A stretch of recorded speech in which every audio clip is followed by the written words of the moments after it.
হলি recipe.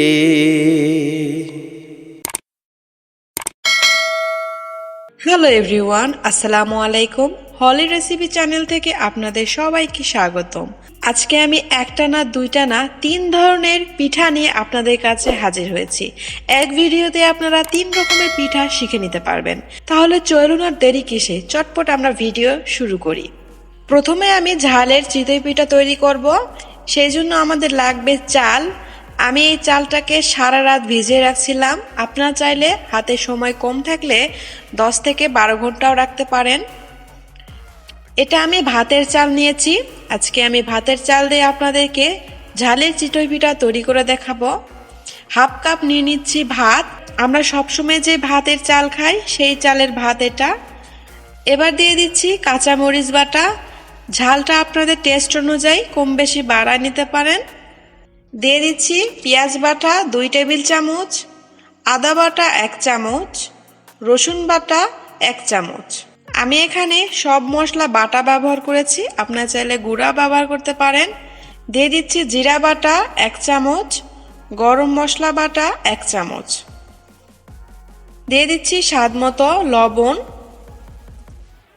দিয়ে দিচ্ছি হলুদ গুঁড়ো 1 চিমটি, শুধু কালার আসার জন্য দিয়েছি। আর দিয়ে দিচ্ছি আমি এখানে গরম পানি। পানির পরিমাণটা অবশ্যই আপনাদেরকে একটু বুঝে দিতে হবে।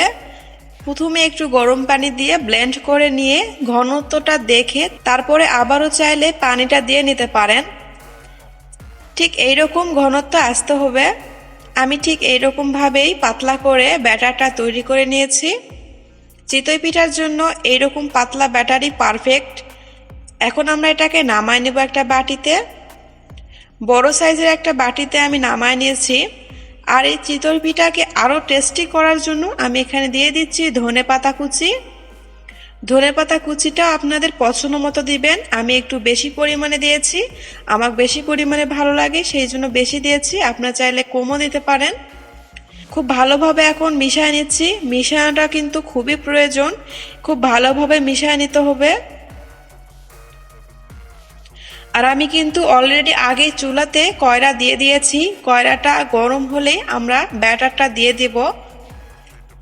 এমন কয়রা আপনারা ব্যবহার করবেন যেন এটা খুব সহজে পিঠাটা উঠায় আসে। আমি এখানে কিন্তু লোহার কয়রা ব্যবহার করেছি। যেটা আগেই বললাম। তেল একটু টিস্যু দিয়ে ব্রাশ করে আমি নিয়েছিলাম। আর আমার পরিমাণ মতো সাইজ মতো আমি দিয়ে দিচ্ছি। ঢাকনাটা দিয়ে 2 মিনিটের জন্য অপেক্ষা করবেন। তারপর দেখবেন খুব সুন্দরভাবে পিঠাটা ফুলে উঠবে।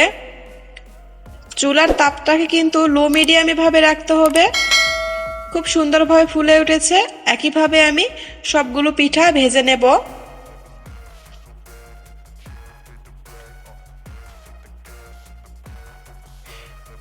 আমি যতগুলো পিঠা ভেজেছি সবগুলো খুব সুন্দরভাবে ফুলে উঠেছে। আমার মতো ঠিক এইভাবে যদি আপনারাও তৈরি করেন তাহলে আপনাদেরও খুব সুন্দরভাবে পিঠা হবে। এই তো খুব সুন্দরভাবে ঝালের চিতই পিঠা তৈরি হয়ে গেল। এই শীতে অবশ্যই আপনারা তৈরি করে দেখবেন, আশা করি আপনাদের ভালো লাগবে। তাহলে চলেন নেক্সট রেসিপিতে আমরা চলে যাই।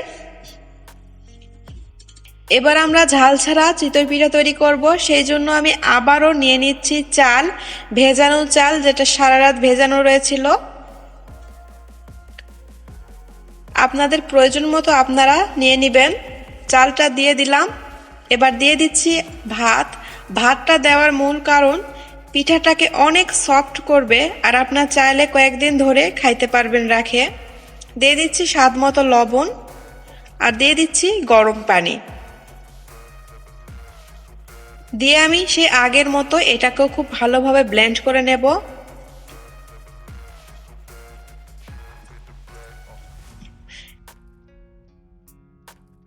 ব্যাটারটা ঠিক এইরকম হয়েছে। আমার ঠিক এইরকম প্রয়োজন। আপনাদের যদি ঘন হয় আর একটু পানি দিয়ে নিতে পারেন। আমি আবারও একটা বড় বাটিতে উঠায় নিয়েছি। এটা খুব ভালোভাবে একটু হাতল দিয়ে একটু ফেটায় নিতে হবে। এবার আমি দিয়ে দিচ্ছি তেল, কুসুম গরম তেল দিয়ে দিচ্ছি। এটা দিলে পিঠার টেস্টটা খুব ভালো আসে আর খুব সুন্দরভাবে ফুলে ওঠে। খুব ভালোভাবে এখন মিক্স করে নিচ্ছি। মিক্স করা হয়ে এলে এখানে আমরা আগে থেকেই চিতই পিঠা তৈরি করা ছাঁচ দিয়েছিলাম। এবার তেল দিয়ে একটু ব্রাশ করে নিচ্ছি। ব্রাশ বলতে ব্রাশ দিয়ে না করে টিস্যু পেপার কিংবা একটা কাপড় দিয়ে এটা তেলটাকে মুছায় নিলে খুব ভালোভাবে পিঠাটা উঠে আসে। তেল দেওয়া হয়ে এলে আমি দিয়ে দিচ্ছি চিতই পিঠার ব্যাটার। আমি যেরকম ঝালের পিঠা কয়রাতে দিয়ে তৈরি করেছি আপনারা চাইলেই ঠিক সেরকম ভাবে এটাও করতে পারেন, কিন্তু আমি এটা ছাঁচ ছিল সেই জন্য ছাঁচে দিয়ে করতেছি। পিঠাটা দিয়ে এটাও 2 মিনিটের মতো অপেক্ষা করলে দেখবেন খুব সুন্দরভাবে পিঠাগুলো ফুলে উঠবে। আশা করি ভিডিওতে দেখতে পাচ্ছেন খুব সুন্দরভাবে কিন্তু পিঠাগুলো ফুলেছে। এবার একটা ছুরি দিয়ে একটু আলগা করে দিলেই দেখবেন খুব সহজে উঠে আসছে। এই তো খুব সহজে আপনারা ঝাল ছাড়া চিতই পিঠা তৈরি করতে পারবেন। একই রকম ভাবে আমি সবগুলো ভেজে নেব। খুবই কম সময়, খুবই কম উপকরণ, আশা করি আপনাদের ভালো লাগবে। তাহলে চলেন পরের রেসিপিতে আমরা চলে যাই।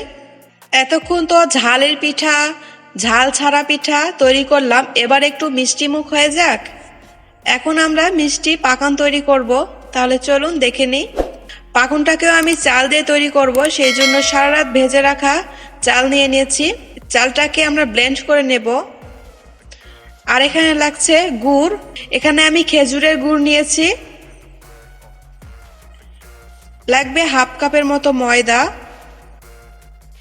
আর এখানে রয়েছে যে চাল ভিজিয়ে রাখছিলাম সেটা ব্লেন্ড করে নিয়েছি। সে ব্লেন্ড করে এখানে চাল রয়েছে। এই ব্যাটারটাকে আমরা একটু পাতলা করে নেব, এটা তো বেশ ঘন দেখতে পাচ্ছেন, সেই জন্য আর পানি দেওয়ার প্রয়োজন নাই। এখানে যেই খেজুরের গুড় নিয়েছি সেই গুড়টা দিলে অনেকটাই পাতলা হয়ে আসবে। আপনারা চাইলে এখানে চিনিও দিতে পারেন, চিনিটাকে শিরা করে নিয়ে। শুধু চিনি দিলে এটাতে অনেক পানি এরবে। আমি গুড় দিয়ে তৈরি করছি। এবার খুব ভালোভাবে ব্যাটারের সঙ্গে গুড়টাকে মিক্স করে নিচ্ছি। বেশ সময় ধরে এটাকে মিশাতে হবে যেন খুব ভালোভাবে ব্যাটারটা তৈরি হয়। এটা যত ভালোভাবে মেশাবেন আপনার পিঠাটাও খুব সুন্দর হবে। এবার আমরা এখানে দিয়ে দিচ্ছি ময়দা। ময়দাটা একটু পরিমাণ মতো বুঝে দিবেন, কারণ ঘন হয়ে গেলে আবার কিন্তু পুনরায় পানি দিয়ে একটু পাতলা করে নিতে হবে। সেই মাপে আপনারা দিয়ে নেবেন। ঘন হলে একটু পানি দিবেন আর পাতলা হলে একটু ময়দা দিয়ে দিবেন, তাহলে আপনার পারফেক্ট ব্যাটার তৈরি হয়ে যাবে। এই তো ব্যাটারটা আমার রেডি হয়েছে। এবার আমরা এটাকে ডুবো তেলে ভেজে নেব, সেই জন্য আমরা অলরেডি চুলাতে তেল গরম করতে দিয়ে দিয়েছি। এটা বেশ ডুবো তেলে ভেজে নিতে হবে। তেলটা খুব ভালোভাবে গরম করে নিচ্ছি। এবার 1 ডাবু আমি ব্যাটার দিয়ে দিলাম। এক সাইজের পিঠা হলে সুন্দর লাগে দেখতে, সেই জন্য আমি 1 ডাবু করে দিয়ে দিচ্ছি। আর পিঠাটা দেওয়ার সঙ্গে সঙ্গে দেখবেন খুব সহজে এটা ফুলে উঠবে।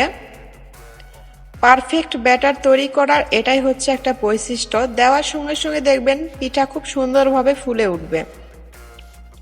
আর একটু চারিপাশে একটু এভাবে দিবেন, তাহলে খুব সহজে সবগুলো ভালোভাবে সেদ্ধ হবে। এক পাশ হয়ে এলে আবার উল্টে দিবেন। আশা করি দেখেই বুঝতে পারছেন কতটা পরিমাণে ফুলে উঠেছে। ঠিক এইভাবে যদি আপনারা পিঠা তৈরি করেন আমার মতো, এভাবে খুব সুন্দরভাবে আপনাদের পিঠা ফুলবে আশা করি। বেশ কিছুক্ষণ ধরে ভেজে নিচ্ছি। কালার পছন্দ মতো হয়ে এলে উঠায় নিচ্ছি। ঠিক একই রকম ভাবে আমি বাকি পিঠাগুলো ভেজে নেব। আশা করি আমার 3টা ভিডিও আপনাদের খুবই ভালো লেগেছে। খুব সহজভাবে দেখানোর চেষ্টা করেছি। অবশ্যই এবারের শীতেতে পিঠা তৈরি করে দেখবেন। এভাবে পিঠা তৈরি করলে কয়েকদিন রেখেও ভালোভাবে খেতে পারবেন। আশা করি আপনাদের সকলের ভালো লাগবে। ভালো লাগলে অবশ্যই আমার চ্যানেল সাবস্ক্রাইব করতে ভুলবেন না এবং পাশে থাকা বেল আইকন মনে করে অবশ্যই প্রেস করবেন। তাহলে এখানেই বিদায় নিচ্ছি। খোদা হাফেজ।